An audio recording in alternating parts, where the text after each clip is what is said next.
all being personality of God, offer my respectful obeisances unto you.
Okay, wow. What an amazing privilege it is to give Bhagavatam class in 2025 in Kali Yuga in this universe. I'm sorry. Oh, was it okay? It's a very rare opportunity for a conditioned soul to be able to glorify the Bhagavatam. So I'm very fortunate, and all of you are very fortunate to hear as well. Not because I'm giving class, but because the Bhagavatam is so amazing. The king of all scriptures. Every syllable pours down a flood of prema. Can be served by anyone at any time. And other praises are there as well. And I just want to start off by asking for everyone's blessings. You are a very wonderful assembly of Vaishnavas, and I'm hoping that I could say something which will be pleasing for you and help in some way to encourage and enthuse all of us. And I'm very grateful for all of your association. It's been wonderful being at Bhakti Academy, Toronto. So let's begin by reading the verses. It's a very exciting day because Parashuram is about to come. We've been reading a lot about the Moon Dynasty in the past couple weeks in this section of the 9th canto. And now this chapter is kind of leading up to, in the Bhagavatam, there are a lot of different climaxes in the story, you could say, different parts, like Sutta Goswami and the sages assembling in Naimishrani at the beginning, or Shukadev Goswami meeting Parikshit Maharaj, or Maitreya meeting Vidura, or Hiranyakashipu being slain by Nrsingadev, and so on. So there are many different climaxes in the story, and this is another one that we will read about. Parashuram appearing and slaying the Kshatriya kings. Actually, it says all the Kshatriyas in the world he slain. How do you say it? Slain. He slain them. I don't know how to. Had slain. There we go. Thank you. 21 times, which is a lot. That's a lot of times. So we'll read about that today. And welcome, please come in, find a comfortable seat, wherever you like.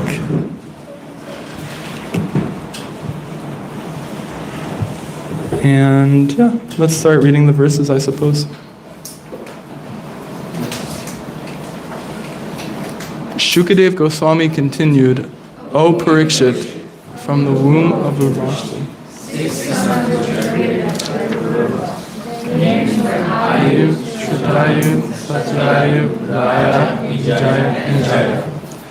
son of Shrutayu was Vasuman. The son of Satayu, the son of Raya, Eka. The son of Jaya, Amita. And the son of Vijaya, Bhima. The son of Bhima was Kanchana. And the son of Kanchana was Hotraka. And the son of Hotraka was Janu, who drank all the waters of the Ganges in one sip. The son of Janu was Puru. The son of Puru was Balaka. The son of Balaka was Ajaka. And the son of Ajaka was Kusha. Kusha had 4 sons named Kushumbu, Tanya, Vasu, and Kushanaba. The son of Kushambu was Gadhi. King Gadhi had a daughter named Satyavati, whom a Brahmin sage named Richika requested from the king to be his wife. King Gadhi, however, regarded Richika as an unfit husband for his daughter. And therefore he told the Brahmin, "My dear sir, I belong to the dynasty of Kusha. Because we are aristocratic Kshatriyas, you have to give some dowry for my daughter. Therefore, being at least each as brilliant as moonshine, and each having 1 black ear, whether right or left." When King Gadhi made this demand, the great sage Richika could understand the king's mind. Therefore, he went to the demigod Varuna and brought from him the 1,000 horses that Gadhi had demanded.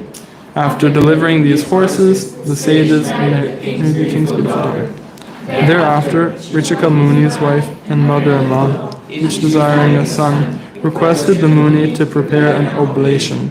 Thus Richika Muni prepared one oblation for his wife with a Brahmin mantra, and another for his mother-in-law with a Kshatriya mantra. Then he went out to battle.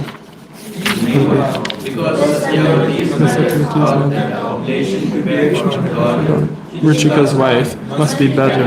She asked her daughter for that oblation. Satyavati therefore gave her own oblation to her mother and ate her mother's oblation herself. When the great sage Richika returned home after bathing and understood what had happened in his absence, said to his wife, "Satyavati, you have done a great wrong. Your son will be a fierce Kshatriya, able to punish everyone, and your brother will be a learned scholar in spiritual science."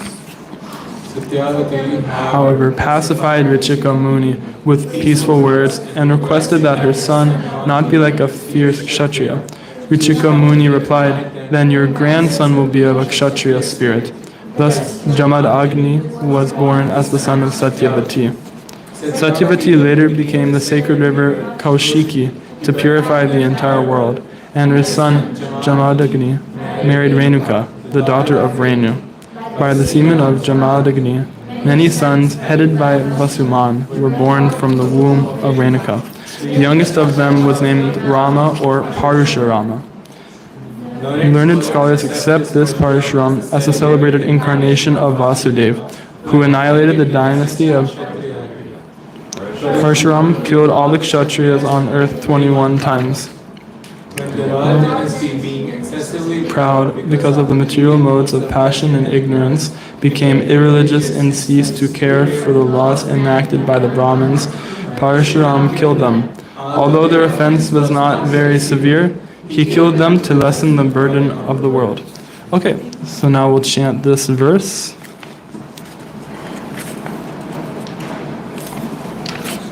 Driptam kshatram bhuvo bharam Abramanyam aninashat Rajastamo ritam ahan Falgunyapi kritem hasi. Please chant. Driptam kshatram bhuvo bharam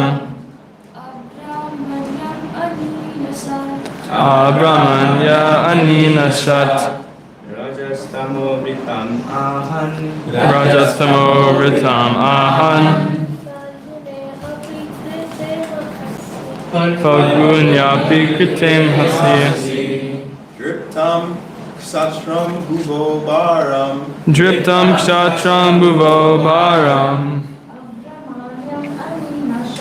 Abramanyam aninashat Rajastamo Vritam Mahan. Rajastamo Vritam Ahan. Falguni api krite masi. Falgunyapi Krite Mahasi. Driptam Kshatram Bhuvo Bharam. Driptam Kshatram Bhuvo Bharam. Abramanyam anina sa. Abramanyam Anina Shat. Rajastamo Vritam Ahan. Falgunyapi krite masi. Falgunyapi Krite Mahasi. Driptam Kshatram Bhuvo Bharam. Driptam Kshatram Bhuvo Bharam.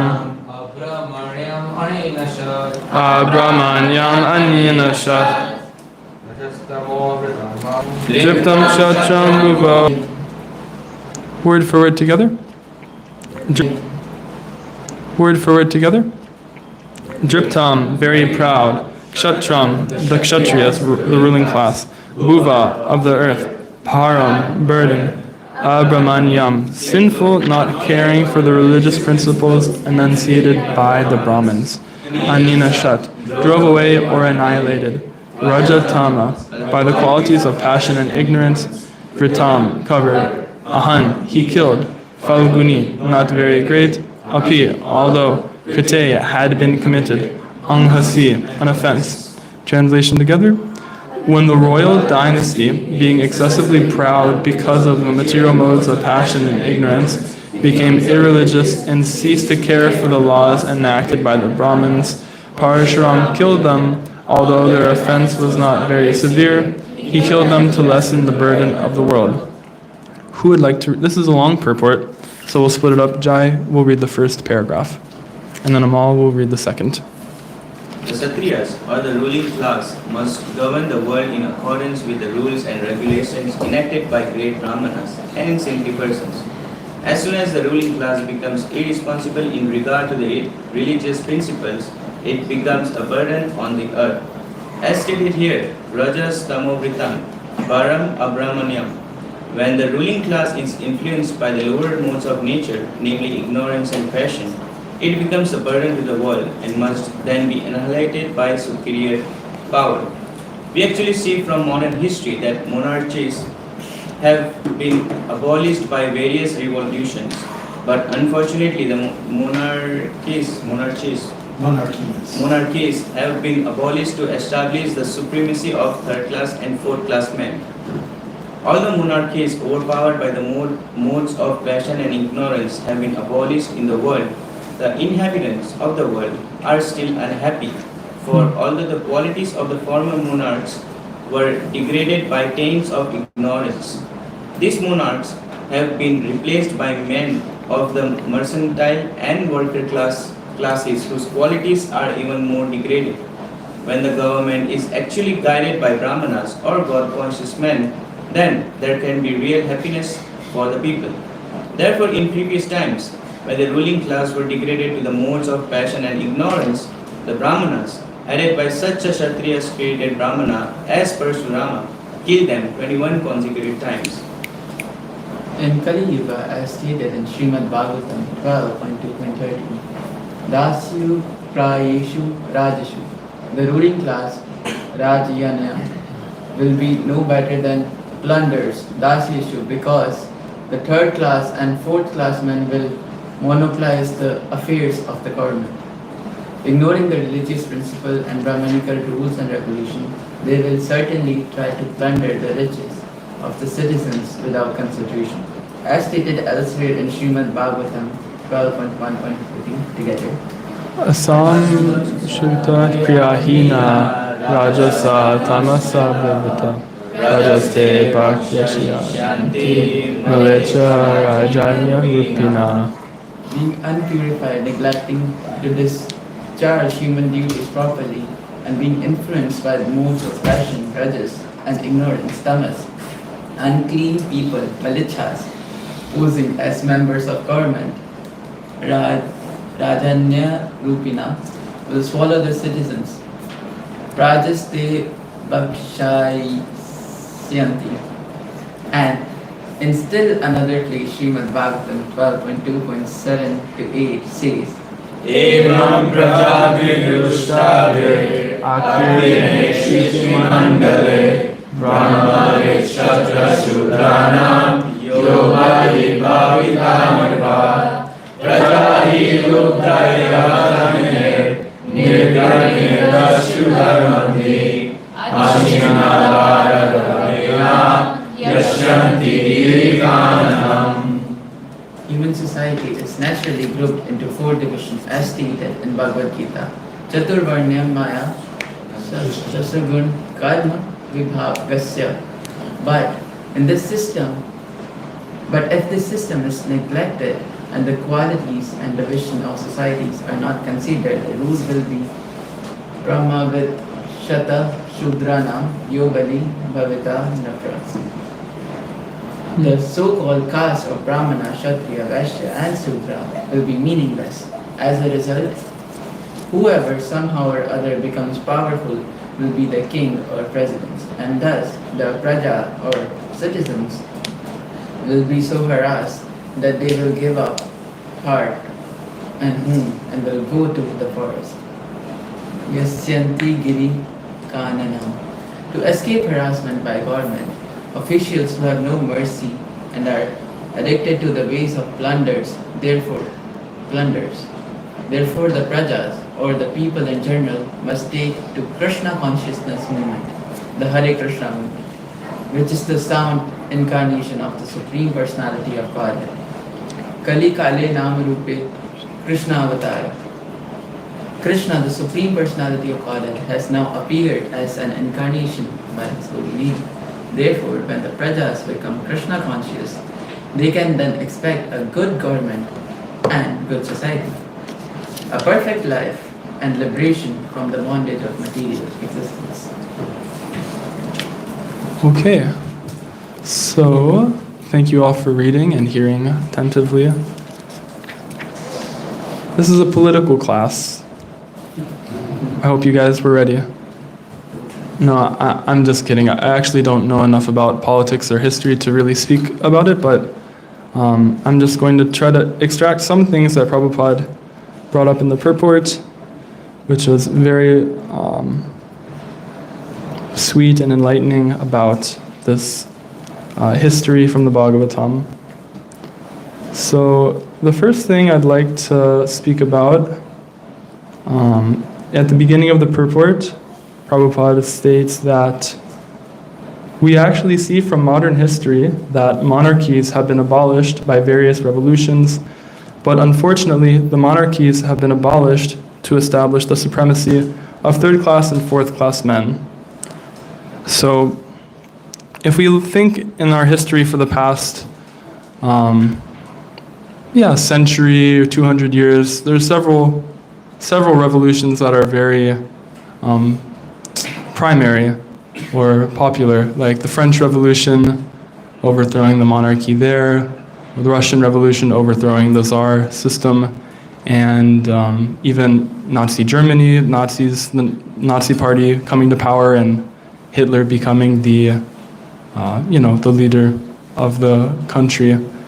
And at the moment, all of those people, the French people, Russian people, and German people that were on the revolutionary side, they were thinking, yeah, this is going to be awesome. We're going to overthrow the government. This is going to be great. It's going to solve all of our problems. These leaders are so terrible. They've been treating us so poorly. Let's get this good guy in charge, and then everything will be okay. But then what happened? Napoleon started a bunch of wars, and then he had to get exiled. Stalin committed crazy genocide. Hitler committed crazy genocide, like really unprecedented kinds of killing and torture. And just these normal people, like you or myself, living in these countries, feeling somehow or another the political situation was not what they wanted, what they desired. So, okay, let's change it and put this other person in charge. But it had terrible effects. And there's a really interesting book, actually, some of you may have heard of, called Eichmann in Jerusalem. Anyone heard of this book? It's about Officer Eichmann, who was basically the Nazi officer in charge of create like the logistics of bringing people to concentration camps. And he, after World War II was over, he fled to Argentina, and he was eventually found by, I'm sorry? Yes, thank you. You know. Haribol. And then he was brought to Israel and tried there, and he was sentenced to death. But something very interesting about his trial was that he was defending himself and saying basically like, I was just doing my job. I didn't know that we were killing so many people. It was just like shipping cargo, basically, is what he was saying. And, you know, the court didn't buy it, and so he was still sentenced to death. Well, I mean to say, they didn't think it was a convincing enough plea to not give him the sentence that they decided to. But philosophically, it creates a really interesting situation. How could a seemingly normal person, I mean, he had no crime, no violence, he was just a normal guy. Maybe he was a little down on his luck, and then he joined the Nazi party, but he was just a totally normal person, and he did crazy atrocities, helped to facilitate some of the worst things in human, modern history. So, yeah, he was just seeing it as a normal thing. So, all this being said, an external situation is not actually going to solve our problems, and it might actually create more problems that we could have never expected, like having to flee to Argentina or working on such a terrible project like Eichmann. But yeah, all of these different revolutionaries and political leaders and supporters of those leaders, they were expecting that they could find happiness in this world if we just change our political situation.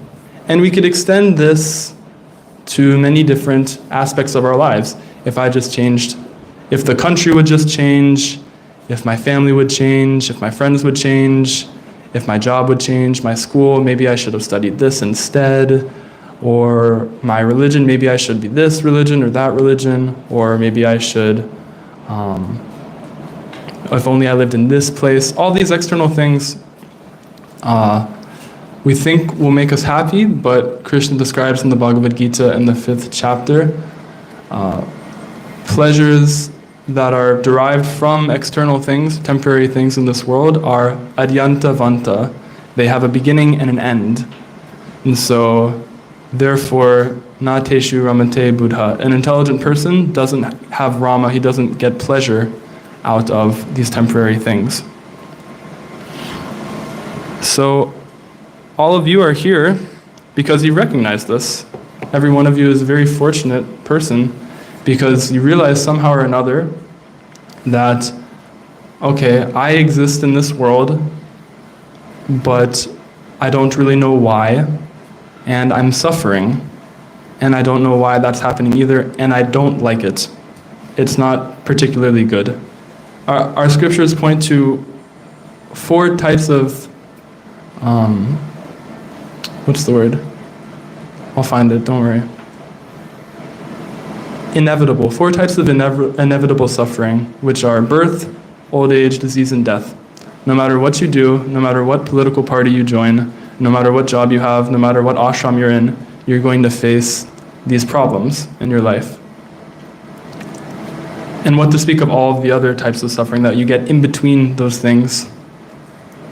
So, yeah, transcendentalists recognize that this world is not the place for me. Either this world is not the place for me, or I'm not understanding this world properly, or both. So you seek something higher. And in order to do that, you have to begin inquiring, what is reality? Who am I? why am I here? And what am I going to do with my life? And these kinds of inquiries, they're the way I'm saying them now, it's very broad, but the reality is very broad as well. Who am I? I am an eternal part and parcel of Krishna. What does that actually mean? What does that mean? Krishna says in the second chapter, Na tvevaham jatu nasam na tvam neme janadipa na chaiva na bhivishyama na itimamiti sorjana. You've always existed, Arjuna. Krishna says, you have always existed, I have always existed, everyone has always existed, and we're always going to exist. And Prabhupada talks about in the purport more specifically that the way that Krishna says it, the grammar, it indicates the individuality of every person. So not only do we exist and have we always existed, but from what we understand from Krishna's words, we're individual persons forever, eternally. And we have a connection with Krishna. So that's the first question, who am I? But it has very deep implications. I've always existed, I have a connection with Krishna. Okay, who is Krishna? What is Krishna? And so Krishna is described as the absolute truth, which Srila Prabhupada, our founder Acharya of the Hare Krishna movement, says is the source of everything. That's one definition. Actually, Mono Prabhu, could you pull up a verse for me? It's Bhagavatam, 10th canto, 85th chapter, 4th verse. It's a really beautiful prayer. Either Devaki or Vasudeva is making it to both Krishna and Balaram, and it describes very deeply and specifically what Krishna actually is and how we can understand him. You could scroll down to the English, yeah. You are the Supreme Personality of Godhead, who manifests as the Lord of both nature and the creator of nature. So in reference to Krishna and Balaram. Balaram is Krishna's first expansion, so Krishna is the Adi Purusha, he's the original person, but Balaram is the first expansion that comes off from him. And it's described in the Bhagavatam, all of the different, and in the Chaitanya Charitamrita, Krishnadas Kaviraj Goswami really explains it deeper, the implications of this expansion from Krishna, Balaram, and all of the different duties he has. But for now, we understand, we can look at this and say, he's the creator of nature. And then goes on to say, everything that comes into existence, however and whenever it does, is created within you, by you, from you, for you, and in relation to you. It's a very beautiful, can you scroll up to the Sanskrit? It's a very beautiful verse. Yeah, yatra yena yato yasya yasma yad yad yata yada. It's all one word, yat, in Sanskrit, but it's in many different cases which describe these different words that we have in English. Whatever, whenever, whichever, of, with, by, from. So this is Krishna. He is everything, and he is our friend eternally. We are created for his pleasure, in a sense. And in a sense, we're not created because we always exist. But at the same time, Krishna is the original person, and everything expands from him. In the Brahma Samhita, it says, Ishvara Parama Krishna Sat Chidananda Vigraha Anadir Adir Govinda Sarva Karana Karanam. Krishna is the person who is the cause of all causes, the first person, the origin of everything, and he's eternally full of bliss and knowledge. And so that's our nature as well, eternally full of bliss and knowledge. So it's inconceivable. That's why Lord Chaitanya calls our philosophy achintya. You cannot grasp it. One time Srila Prabhupada was asked by a devotee, if everything is conscious in the spiritual world, this is the understanding, is that in post-liberated life, when you're associating with Krishna personally in Goloka Vrindavan or Vaikuntha or whatever realm it is that your Swarup, your original form, is from, everything is conscious. The rocks are conscious, the grass is conscious. Things that are inanimate in this world, in the spiritual world, in ultimate reality, are conscious. Even food, prasadam. So someone asked Srila Prabhupada, what happens when Krishna eats like a sandesh or some kind of sweet? He was like, what happens to that sweet? What is the sweet feeling? What happens? Does he digest it? And Prabhupada just said, you'll have to go there to find out. So these types of really inconceivable parts of our philosophy, we might not be able to grasp now, but we have some positive experience of what happens when we practice Krishna consciousness. Chant Hare Krishna with your friends, associate with the devotees, take Mahaprasadam, see the deities. It's different. It's different. Even at the beginning stages, we can recognize that, these kinds of activities feel very different.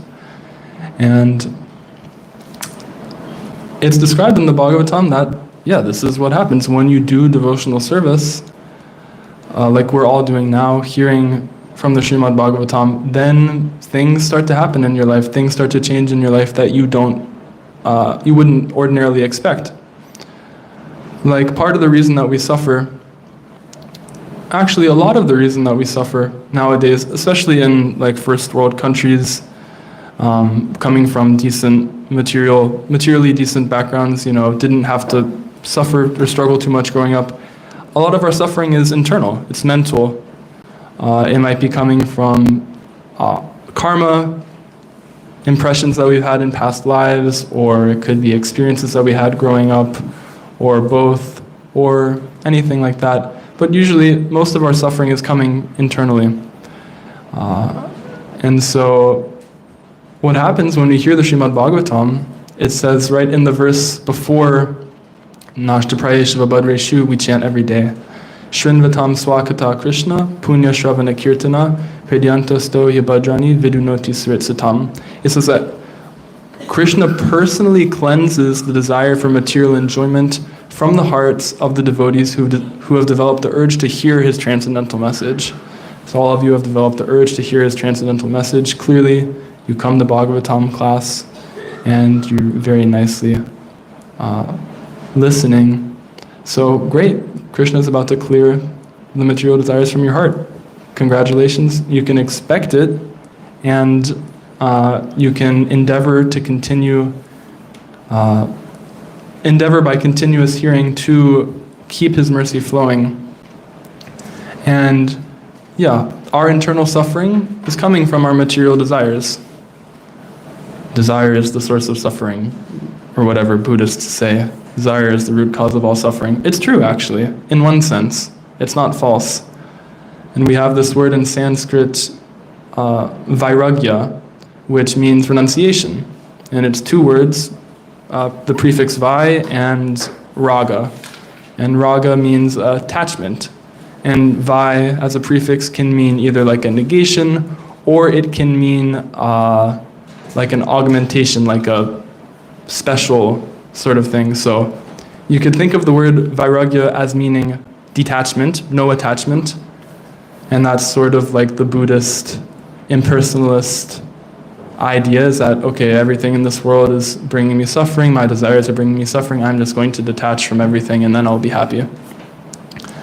But our understanding is that even if you do that, it's like you reach zero. You're in the negative numbers when you're suffering in the material world. When you're suffering in samsara, you're in the negatives.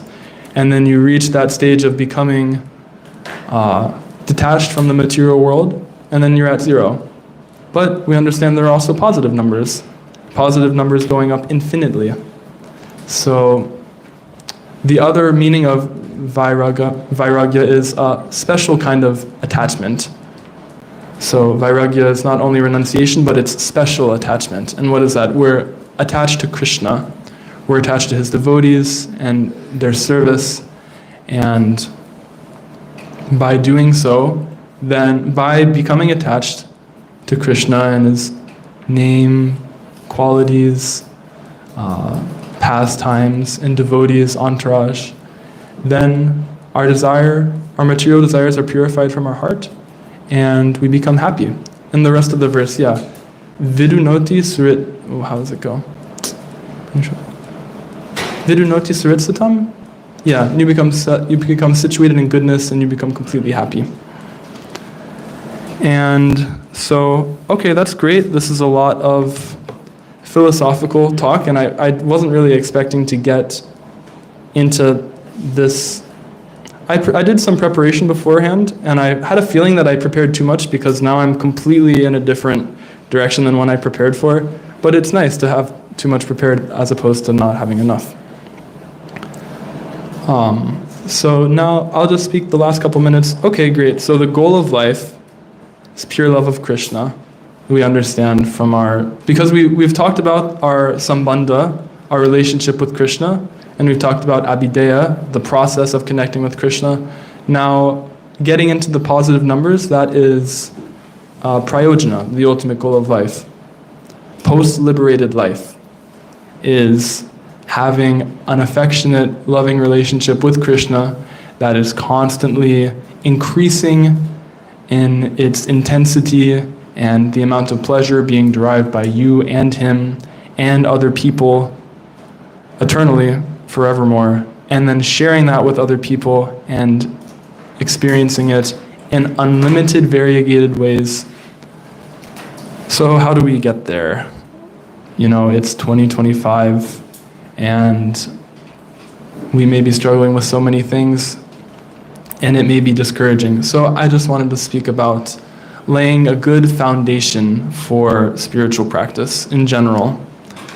And somehow or another, because of our circumstances that we may face in life or in past lives, we might have a foundation which is built out of shame or guilt or duty. Well, duty is not a bad thing, but, you know, like, how do I say it? Like really apathetic duty. Like, I'm just doing this because I have to. And if we have a foundation that's built on that, then it's very easy for it to crumble. Like, I've experienced this in my life since I've become a devotee. I met devotees 4 years ago, and I've been trying to practice sincerely for 2 years. And a lot of up and downs have come to me, that's not really the right way. I've been through a lot of high periods and low periods, astonishingly high and astonishingly low, more than I would have expected. And when I look at myself at my highs versus my lows, I get so discouraged. I've been so discouraged in the past, thinking, oh my God, who is this person? Why am I like this? Why is it so hard for me to do simple things? Why am I having so much difficulty in doing what's supposed to be the best thing for me? I understand, yes, I'm Krishna's servant. I'm supposed to serve him. Why is life so hard? Why is it so hard for me? And I'm not like the other brahmacharis. I'm not like the other devotees. I don't have their good qualities, and I'm never going to develop things like that. The mind goes on and on. So, yeah, if we have a foundation like that, then one little thing comes by, some difficulty, and then, okay, Haribol, I'm give up my practice entirely. Not entirely, but it could cause people to become too discouraged to continue growing. And that's the goal, that's the idea. We want progress over perfection. So when you become so discouraged because of feelings of guilt and shame or any other negative feelings that it hinders your progress, then you have to reassess, okay, how am I actually understanding myself? And how can I change my understanding in order to facilitate actual growth? And in this regard, Could you repeat the last thing you said? no, because I don't remember. Did you get that sound again? No, because I'm nervous. I learned that from Brihat Mridanga.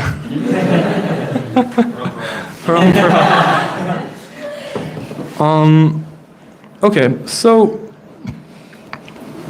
yeah, we're getting into territory which is cutting into the time that I'd like to spend on questions, but I just want to leave this last thing is this word atyahara, Rupa Goswami, or not atyahara, excuse me, niyamagraha.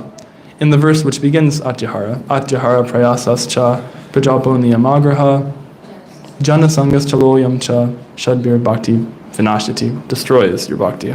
Vinashaya cha duskritam, Krishna comes down to destroy demons. And Prajapa destroys your bhakti. But in this verse, in the Nectar of Instruction, Rupa Goswami says that 6 things are very bad for your bhakti, very bad for spiritual growth, and that is over-endeavoring or over-collecting, being greedy, speaking about things that aren't beneficial, and associating with worldly people who aren't like-minded, and lastly, being too attached or not attached enough to following rules and regulations, niyama. So, yeah, last thing I just want to say, we have to understand where we're at. Honestly, if you're looking at a GPS and you think that you're here, but actually you're here and you're trying to get here, you're not going to be taking the right route. If you don't know where you actually are, but you know where the destination is, you won't be able to take the right path to get there. So you have to reflect honestly and accept, okay, this is where I'm at. Hari Bol, Hare Krishna. I still struggle with some things. I still have some attachments. I know Krishna is cleansing the desires for material enjoyment from my heart with my desire to hear the Bhagavatam, hear scriptures, chant Hare Krishna. And so let me just continue on. My guru once said that, all I have to do is chant Krishna and hear Bhagavatam and do some service, whatever. It's very simple. It's very simple. So don't be discouraged. Accept yourself for where you're at. Be honest. Don't neglect yourself where you're actually at, or try to be something that you're not. That's impersonal, actually. We have to be ourselves. We have to be persons. Eternally, we're persons associating with Krishna, so now we should try to be authentic persons and remember that a political revolution will not make you happy, necessarily. And I'm happy to hear any questions or reflections in our last 13 seconds before breakfast. John. Bruce. I'm somebody who's always feeling oh yeah, I want a revolution. I don't want anarchy, but I felt that anarchist spirit.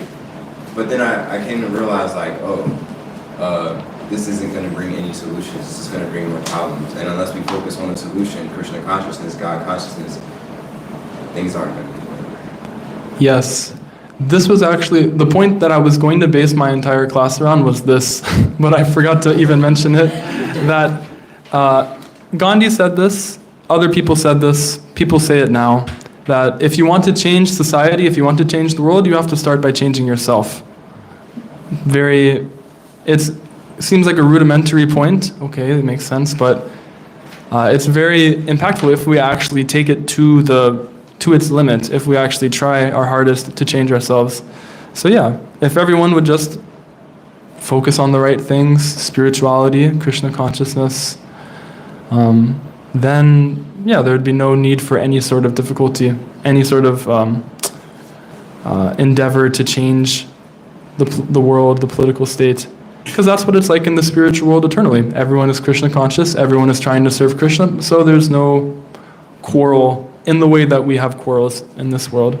And Prabhupada speaks about this in the purport, having proper spiritual people in society through transforming themselves and being in that position, then society is good.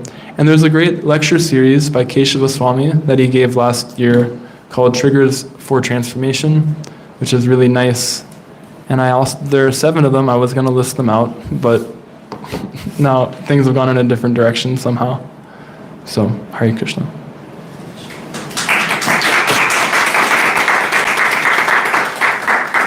Yeah.